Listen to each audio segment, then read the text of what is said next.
Hey, I'm Haley, I'm Heather. and you're watching Dunnit Sisters, Kansas City True Crime Podcast. This show is on Darrell Allen, and we had a little meeting with his mom and sister who told us about Darrell and what happened that night. Darrell, his last birthday, he was 25, Kansas City, Missouri. I'm his older sister. I'm Kanisha Allen. Darrell was, I feel like he could make anybody laugh. Like it was not a dull moment around him. Like it was no such thing as being sad in his presence. There was no such thing as being in a bad mood around him at all. He was such a infectious person. His smile, the way you can hear his laugh from like 2 miles away. It was so loud. He was one of those guys. This is my mom. Her name's Carmen. Yes, Darrell was the youngest of two, and he was a father, a son, a jokester. Everything was a joke. So people used to be like, "Oh my God, I don't know how it is living with him. It would be so fun." And we're like, "Yeah, right. Try living."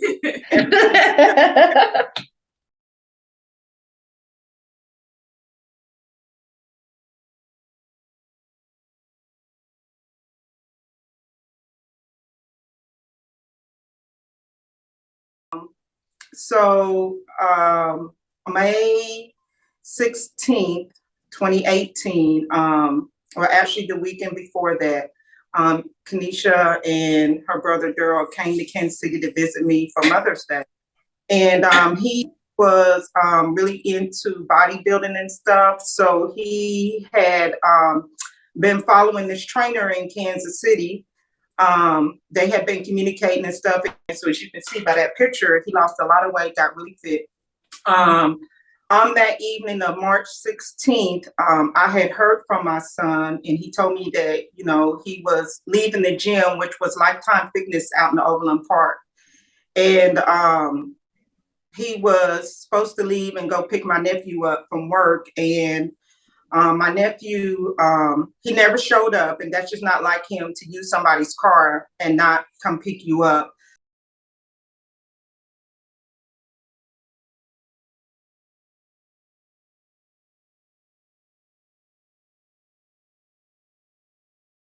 So my nephew called me, asking me had I seen him, and I was like, no, I talked to him earlier. It was around 9 o'clock that night. He was leaving the gym. Maybe he's at a family member's house, sleep or something. So I really didn't think about it. I called around, and everybody was saying the last time they heard from him was around 9 o'clock. So I called Kanisha. Yeah, I was in Texas at the time. She had driven back to Texas. Darrell had stayed for a few more days. They had rode together, but she ended up driving back. She had to go to work. So I called her and was like, hey, have you talked to your brother? Have you heard from him? She mentioned the same thing. I had talked to him since around 8 or 9. So I started calling around to the police stations and hospitals. Didn't hear back from my nephew, so I fell asleep. I never sleep with my TV on, but I woke up like at 4:30, 5 o'clock in the morning. My TV was on, and it was breaking news that there had been a shooting at Ward Parkway Mall.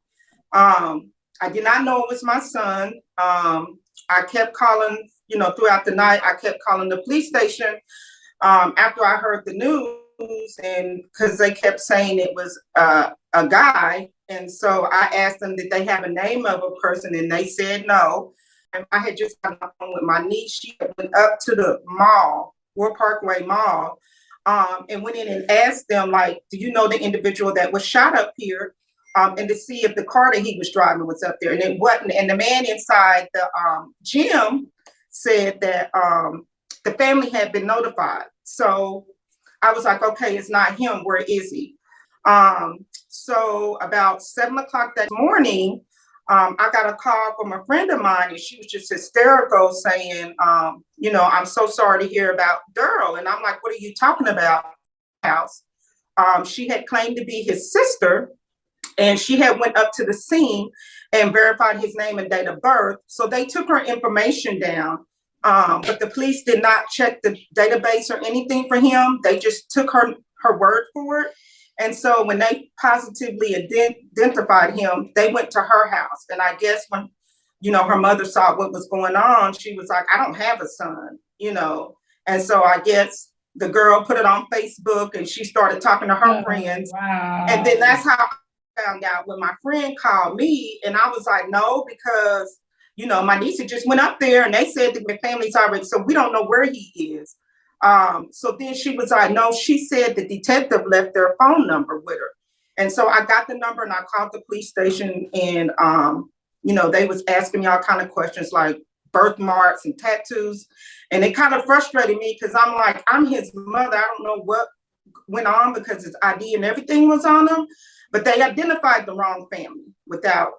So they notified the wrong family. I'm sorry. So how did they get the information? How did they go to the wrong family? Because there was a girl that said that she knew Darrell and she said that they were play brother and sister. How they notified the wrong family is that at the crime scene, I guess Darrell was in contact with one of his female friends from high school, and he told her that he was going to Ward Parkway. And supposedly when she didn't hear from him, she got worried and came up to Ward Parkway. And when she got there, the cops and everything was there. And she, asked who it was, and they told her, she seen him on the ground and was, I guess, hysterical, talking about, that's my brother, that's my brother. They took her information and let her identify him as who he was, and went and identified her mother because she told them that was her brother. And they identified the wrong family. And it took them, they still didn't officially come and tell us. I don't think till the next day. They did come to me, and they apologized. After we got through that, this was a Wednesday night. I did not get to physically see my son until Friday morning. Really Friday evening. So again, I really didn't want to believe it because I didn't really have confirmation. After I kept calling the police station and I was really upset, and other organizations started calling me, the news people started going to family members' house. So we're like, we don't even know if it's him. My son was an organ donor. So I guess when he passed away, they had to ship his body to the transplant place so they can take his organs. So that took a couple of days. So his body didn't show up at the funeral home until Friday evening. They gave me 20 minutes to get there. So when I got there to the funeral home, Darrell didn't have any eyes. He had a hole in his face where he had been shot. His legs were riddled. It was ice packed because they didn't prepare him or anything. There wasn't any mortician work or anything done. He came straight from the organ place, so we see him how he went. That is one of the out of that whole experience. That's really the only part I really remember vividly. Is seeing his body like that. And I spent a while in the military, and I've seen different things, but that time was different. His body was violated like that. It just, I don't have any words just to see. That was like the most traumatizing thing in my life.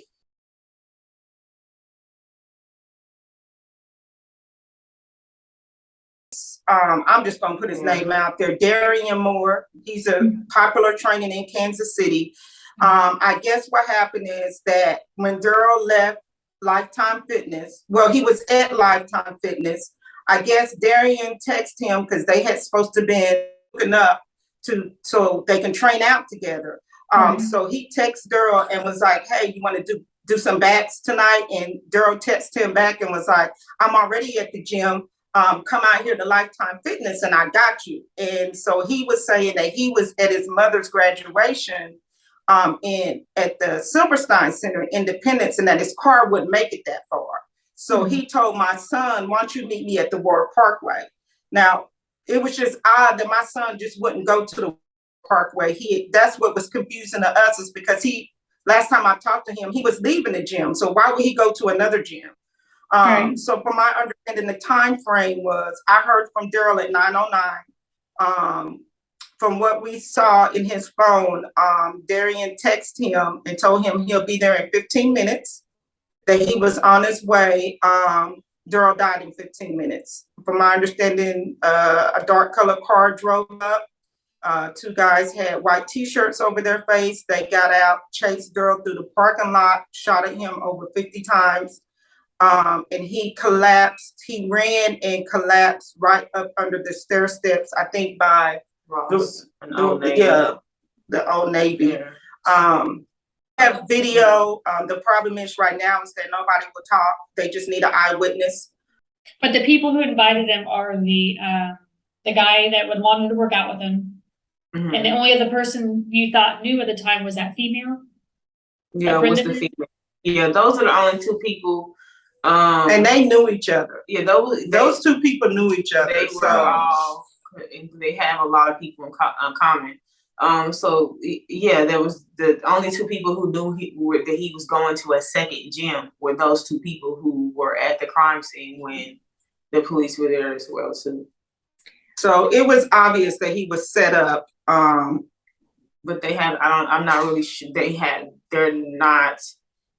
I don't know if it's just like just having witnesses or enough evidence to even involve those other two people. They've been talked to and questioned, but nothing has happened. I know some of the same people and know some, not too far away from the same age group.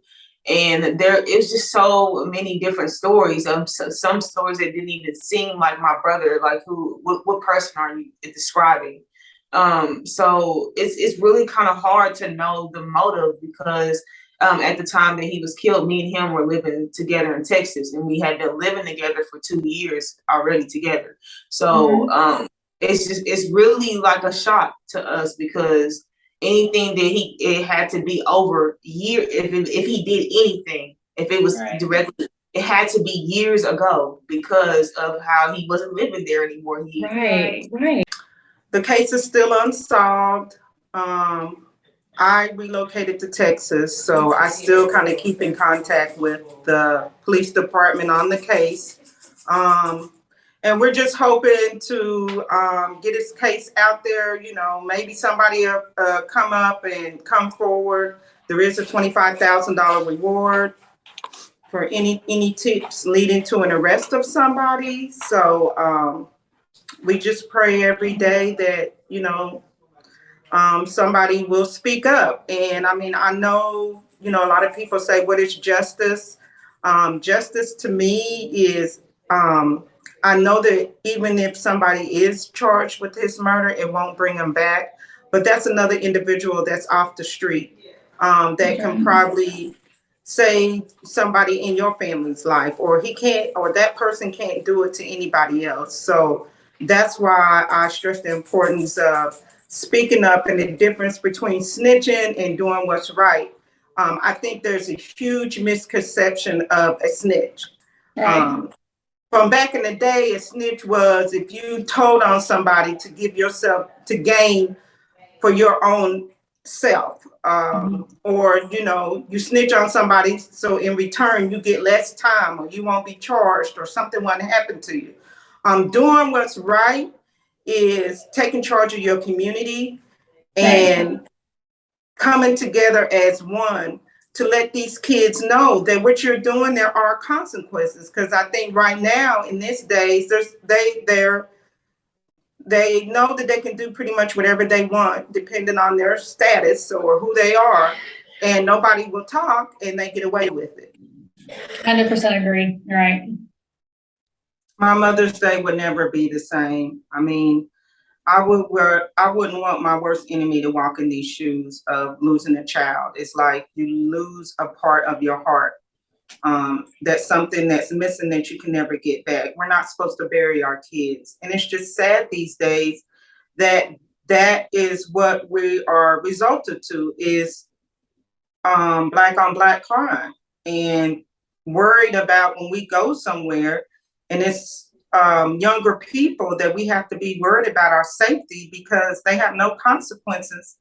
They don't have anything to worry about. They don't have no value for life. So something just as small as you looking at them crazy will cause them to feel like they need to go get a gun and kill you. And they know that nobody will talk. So it's Right. what kind of, and if somebody does talk, it'll be forever, but then you look at Kansas City's crime rate versus how many cases are solved. There's not too many cases that are solved. So much awful. violence. Mhm. It is. And I know that the first thing we want to do is say the police is not doing their job. But until I got in this situation and had to live through it, you have to realize that the first time the police meet our child is when they're deceased. So they can't speak for themselves. So it's kind of hard for them to solve a case when the people that do know things about him won't talk. I mean, that's very frustrating. And I know there's other mothers that I know that's in the same situation with me, and we all say the same thing. Like, we're frustrated. The police need help. We need help. We all need to pull together as a community like we used to be back in the day. It's just, we got to take control of our community. I agree, because if we put fear in them that we won't protect them, that we will tell, what's going on, then, I think they'll think twice. Yeah, exactly. We need to flip that fear around. To me, it's really about practicing mental health. As far as these people, being able to take a life without any remorse is a mental sickness to me. To be able to do that to a mother and a child and their family and not have any remorse, to me, is not a lifestyle. It's a mental sickness, a mental disease, to be able to not process that emotion as something traumatic and to be able to do it multiple times. And so for me, it's all about, yes, talking up and speaking up, but as far as like being there for the people that's in your community in a way more than just giving them money or telling them how crazy and bad they are. Like, let's find out, why are they killing so many people? Why do they think that's okay? What are we feeding our children? What are they learning in school? What are they getting these thoughts or these lifestyle for, as far as they just act like this? Because we have a solution, put them in prison or, whatever, justice that we have in whatever city and state you live in. But I really think it's important to figure out, how did we get to that point to make sure this stops happening in the first place? Because these men out here are literally out here becoming serial killers, killing more than one person. Like, if you logically think about it in literal terms, we're literally living in a city full of serial killers. That's a mental disease. And it didn't start at the time that they killed somebody. It started way before they ever picked up that gun. And those are the things we need to start figuring out what's going on, so my mother can keep her child. So I don't have to, not only did I lose my brother, I lost my mother. She's never going to be the same mom that I grew up with. She's never going to be as strong as, and it reversed our roles. It literally made me a mother to my own mother, because that's the biggest, I wasn't supposed to see her go through things like that. As a woman, this is the biggest role model that I had. This is what I look at to become who I am now. To see her broken like that, it doesn't go over well for me as well either. Or anybody else who looked at her and seen her this certain way, like, that person would never be here ever again. She is a total different person.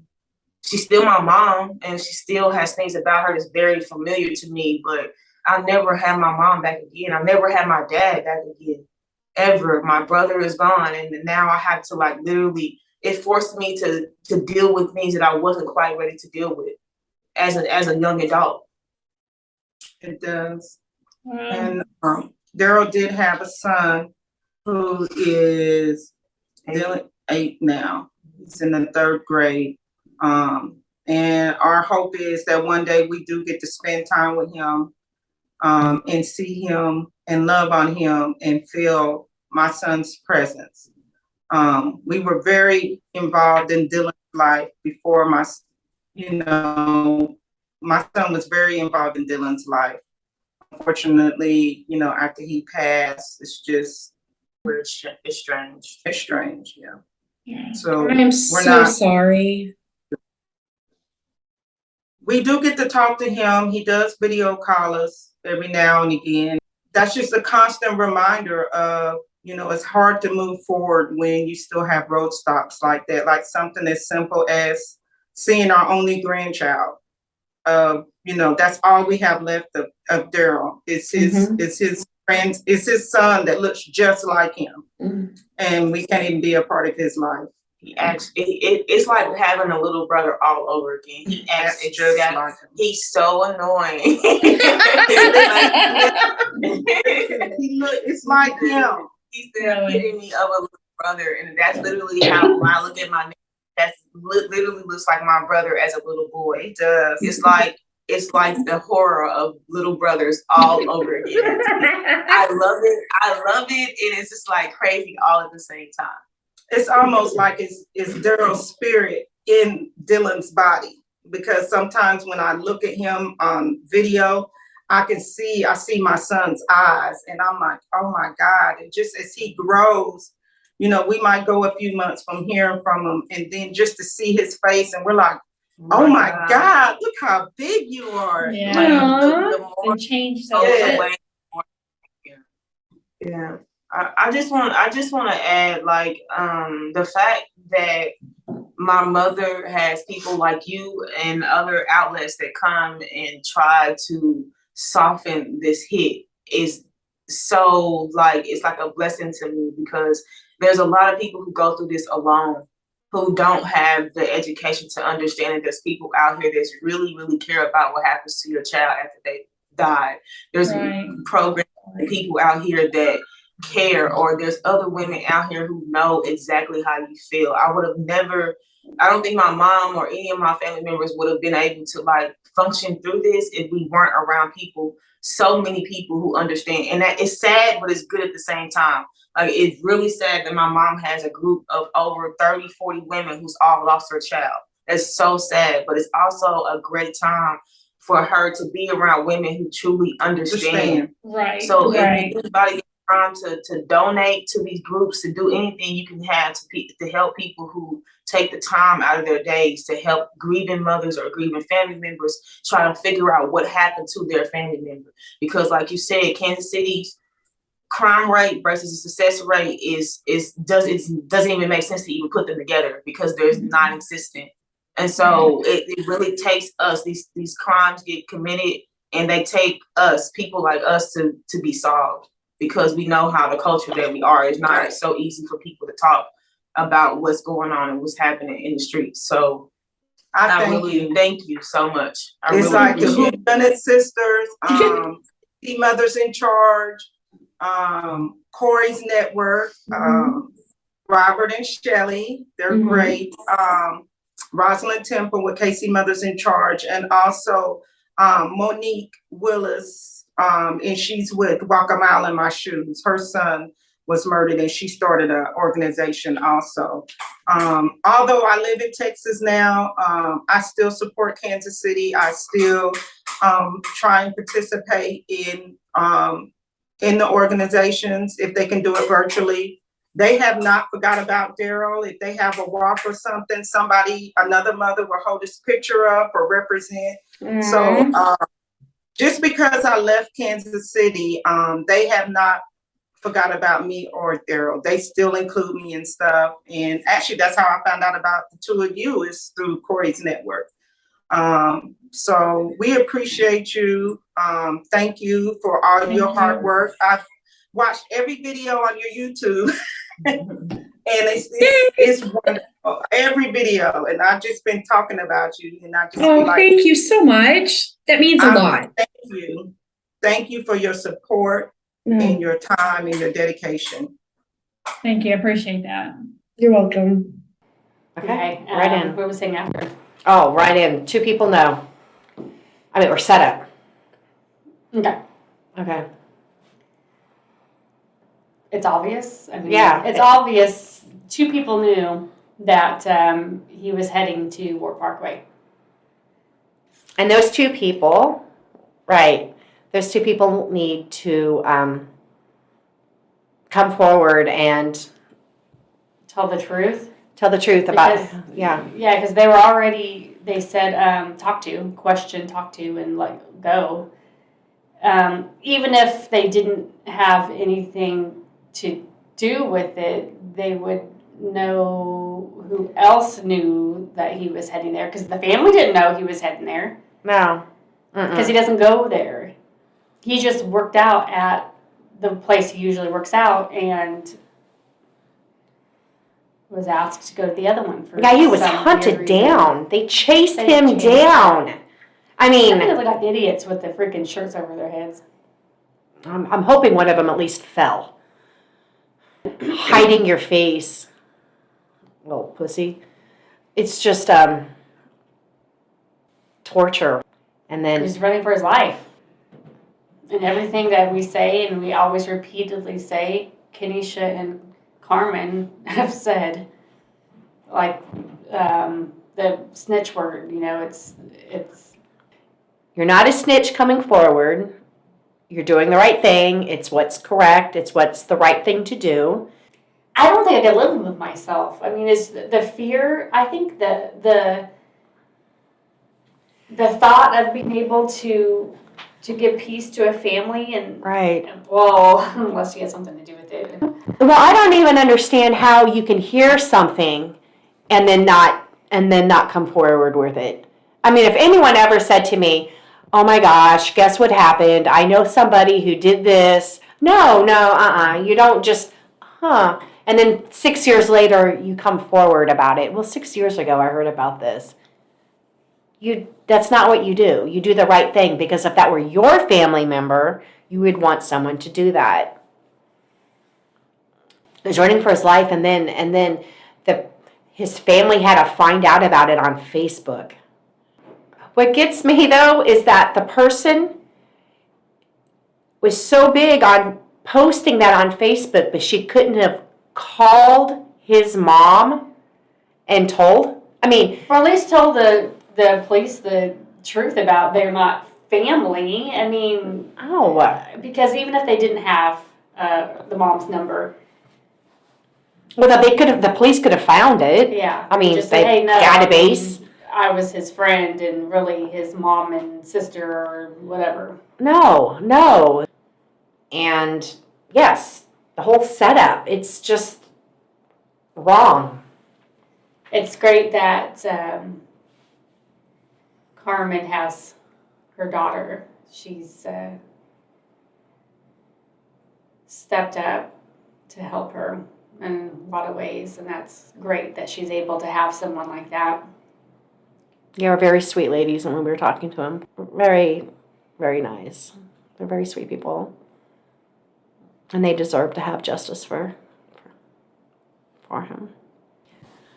Thank you for watching. Please share, please like, please subscribe. Sharing is very important because it helps get the word out to many, many people, and that Sharing is caring. yeah, sure. Again, I don't expect the perpetrator to watch and think, I'm going to turn myself in. But it's the people that he talks to. They're the ones. And so we're hoping that someone does the right thing and calls 816-474-TIPS. You can remain anonymous. There's a $25,000 reward on him also, on this case. Let this family find out. I mean, this was a set up. So lots of, quite a few people know about it. Quite a few people know. Thank you. Thanks for watching.